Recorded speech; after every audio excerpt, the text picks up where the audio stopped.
Hello. This video is for political psychology with Professor Nooner, and today I am going to be talking about political psychology's concept of framing and emotions. I'm going to go ahead and share my screen now so that you can see what I see. Hopefully you're looking at the same page as I am. All right, so for this first video, what I'm going to be doing is talking about the emotions that are elicited from this video. So real quick. Does Joe Biden know where Joe Biden is?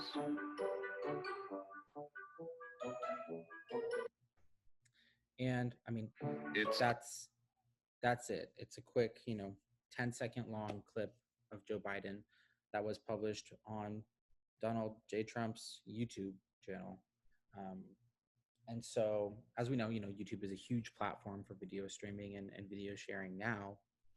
So always is going to have a broad reach. You can see that, has 178,000 views, released back on October 28th.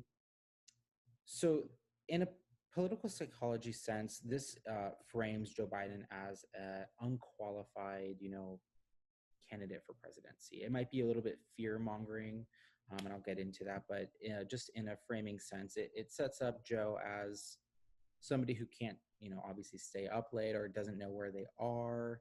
Sets him up with like this conceptualization that Joe he looks quite terrible in the image that they've used here.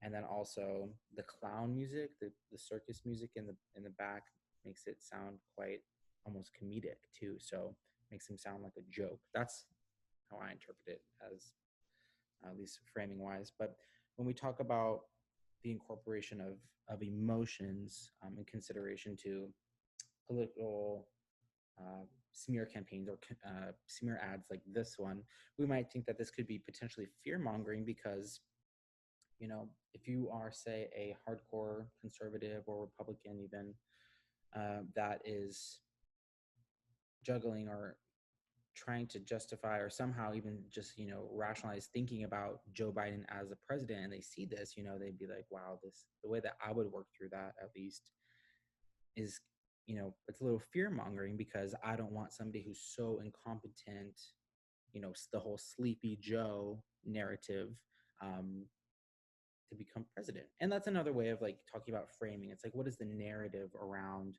this this issue, this topic, this subject or concept, really? And so emotions from at least this specific ad would potentially be anger,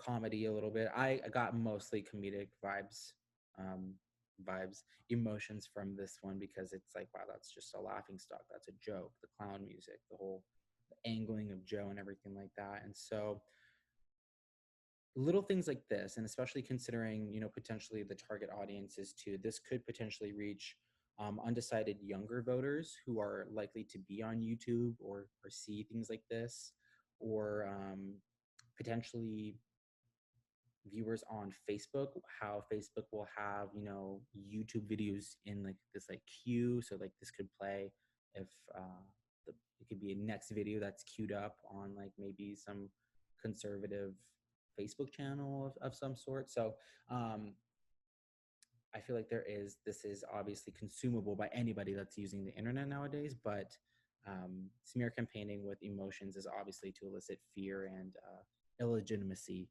against the opponent or the person that it is targeting.